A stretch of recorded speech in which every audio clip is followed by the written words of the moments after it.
Hello, and welcome to Havoc Wargaming, dedicated to bringing you the uncommon. For those of you who haven't met me, my name is Ron, and today we're going to be doing a review of a number of buildings, mostly MDF, for Scottish and English border wars gaming. So let's get started.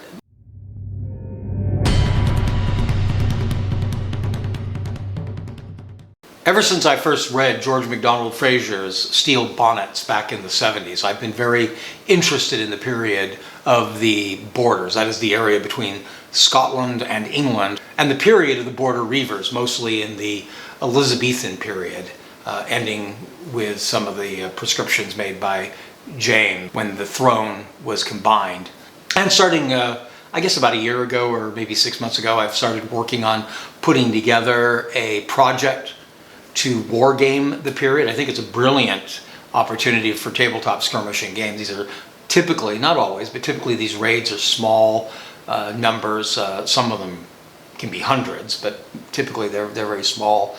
I've been buying figures and getting some buildings and building towards that. And in light of the fact that I've recently participated in Flags of War's KickStarter for a new set of rules and some new figures, I thought I would go ahead and do a short review of some of the buildings I have received. Now, I should begin by saying this is not going to be complete. There are some buildings out there that I do not have. For instance, Warbases. Warbases is a company I do business with frequently, whose products I really enjoy. They've long had a couple of border buildings. I know they've had a Basel house for a long time. I just noticed the other day that they suddenly have a whole line of these things, quite a few new buildings. I don't own any of them. I have one on the way here that I actually bought for Vlad's army, but I'll probably buy some more of these buildings to add to what I have in the future, but I thought that was worthy of mentioning. So I don't have any of those to talk about here. The lines I do have, there's a few buildings that those lines all make. You know, Sarissa has some cottages I don't have. Things from the Basement has a Basel house I don't have. And there's a number of buildings that are put out by Hoka Hey that I do not have.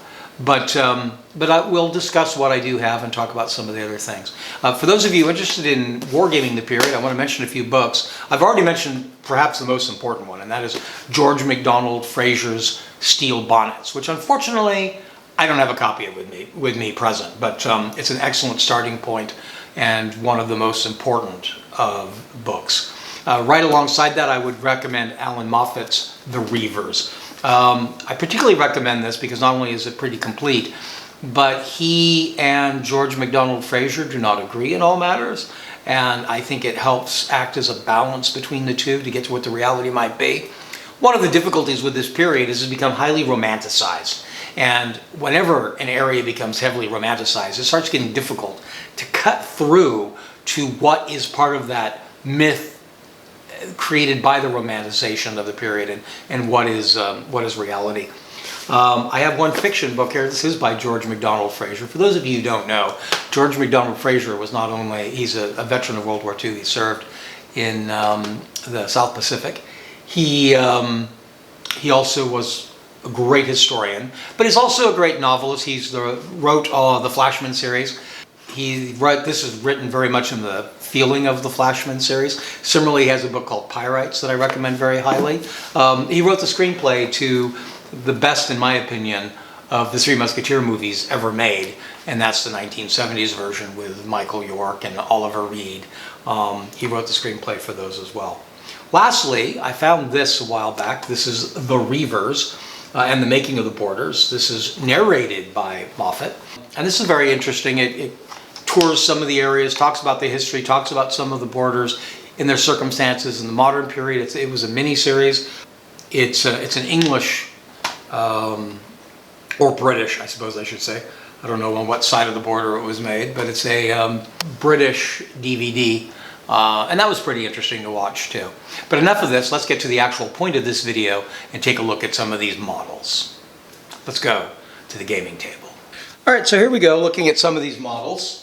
None of them are actually completed yet. Some of them I've started to paint, or I've primed them at least, so they're beginning to get started, but most of them are not painted at all, and it'll give you an idea what they look like without that painting or texturing or any additional work having been done. The first two buildings we're going to look at are Sarissa. If you participated within the Kickstarter for Flags of War, you got a discount coupon from Sarissa for these buildings. I guess we'll start with this one here. This is the Basel House. Basel houses were fortified houses, far more common than the Peel Tower, probably, for what we're going to be dealing with in the game. They're two-storied stone buildings. Many of the models will have stairs out front, but traditionally in the period, they should have a ladder going to the door. That was part of the fortification method, so that when attacked, this door could be pulled up into the house to make it harder to get into. Many of the models out there will have stairs like that built onto them. And that's actually something that happened after the rise of King James, when the area was pacified and the Reiver period was really coming to a conclusion. So for the game, those should probably be avoided. And a surprising number of models have those steps, including the one from Grand Manor. Beautiful house from Grand Manor, and a nice group of support buildings. They do a stable, for instance, but they have the stairs built on them that probably should not be there. The items that should be there, they are stone buildings. They're, as I said, 2 stories. They'll usually have a door on the end because the bottom is used for livestock. There's often, I can't remember what the name of this hole is right now, but that's used for dousing fires, which will often be used to try to burn the door down to get into the area. I like the Sarissa kit a lot. I did some research before buying some of these buildings, and I really did like the Sarissa one, except I wish they had rastered or engraved all the walls. Instead, they do just a few stones here and there, and then have these gray card that you put to make it look a little more three-dimensional. That is an issue with MDF. These are all buildings that would be better done in 3D print or castings, and to get more of that three-dimensional look. And we'll talk about that with some of the other kits that are available in a moment. I'm going to eventually, I just ordered from Warbases roof tiles that I'll put on here, which will help make the roof look more three-dimensional. The roof does come off. There's a somewhat completed interior, and there's even divisions in the stables for the bottom floor. So nice little kit. I do like the fact that it came with the choice of the ladder or the steps. If I wanted to use this as in a VBCW game or something, I could modernize it with the steps. Now we'll look at the Peel Tower. Now Peel Towers were actually made more for the defense against the warring parties, is my understanding. These would be usually the center for the main chief of a family. And it's probably too big a target for the average game of a border game. But this is the Sarissa Tower. I did leave these steps removable. I don't think they need to be. I don't believe that the Peel Towers follow that same role of the uplifting ladder. Most of the ones I have seen do have fireplaces on both sides, and they should have a place for raising a fire, like it act as a telegraph to send signals, which this one is lacking. I did not glue this on yet because I haven't painted the building. This model again does come apart. It's got, but they have semi-finished interiors. The walls aren't done, but the floors are, and there's fireplaces in every one of the buildings. There are stairs on each of the floors, particularly fancy. I don't know if you can get in there at all, but there's a particularly fancy fireplace on that floor. You cannot get to the very bottom, which I think is mostly foundation in this building. Very nice looking model, very impressive. I noticed on the Kickstarter that I mentioned earlier for Border Wars, they have it assembled this way, which I guess is an option. Sort of takes away the Peel Tower look if you do that. So that's a nice model, very pleased with it. Again, the whole building should be stone, and they didn't build it that way. There's a number, I was going to coat that with a texture paint. I'm not sure what I'm going to do with it now. I probably still will texture it to some degree. A company I haven't had a chance to talk about much here before is things under the basement. I don't have a whole lot. I have a bunch of scatterbrained by them, but I don't have a lot of their buildings, but I've long wanted to. And these are their cottages. Sarissa does a set of cottages. Again, they're very much like these, but I like these ones a little better. They come with the teddy bear fur tops. I love the fact that they just have the opening in the roof, which is a very Scottish feature. They have a little bit more stonework than the Sarissa stuff does, still blank spots.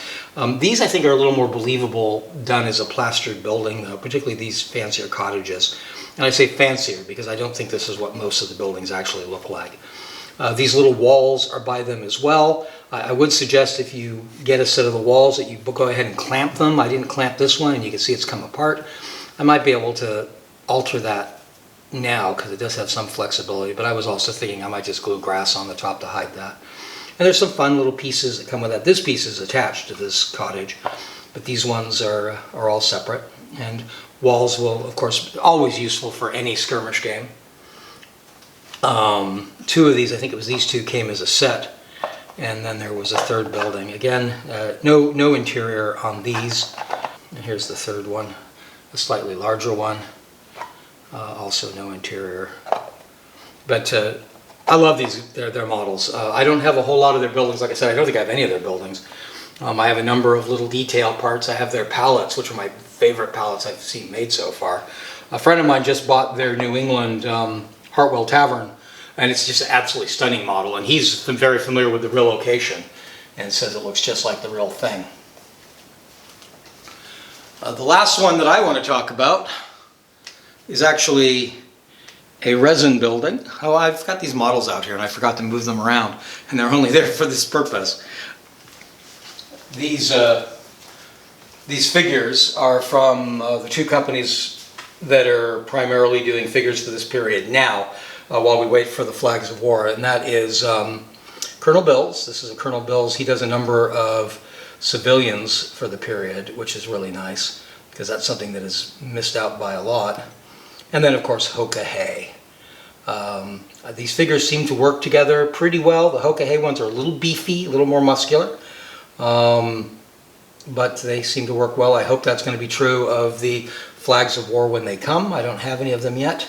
And then this is the Hoka Hey set. Now, I mentioned earlier, I think the cottages that Sarissa does and that Things from the Basement do are a little fancier.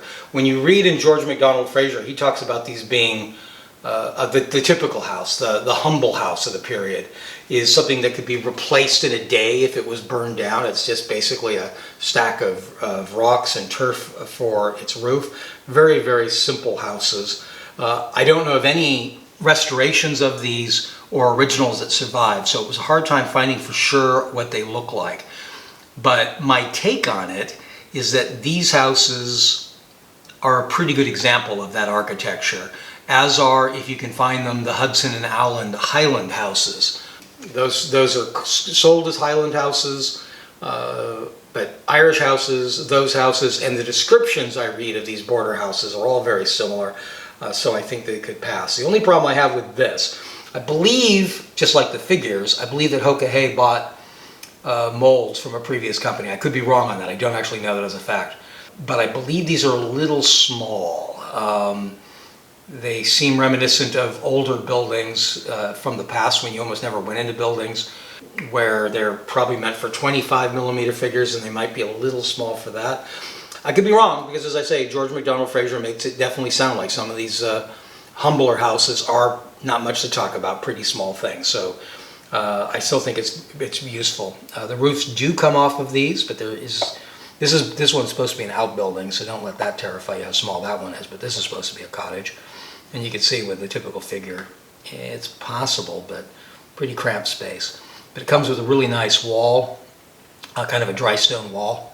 The gate, there's even a little haystack came with it. There's a piece of broken wall that you can end and change what you do with it. There's a number of different things you can do. I think he sent me a little note saying that these pieces are available separately as well. I bought it as a complete set, I think through eBay, but you can get it directly through his page as well.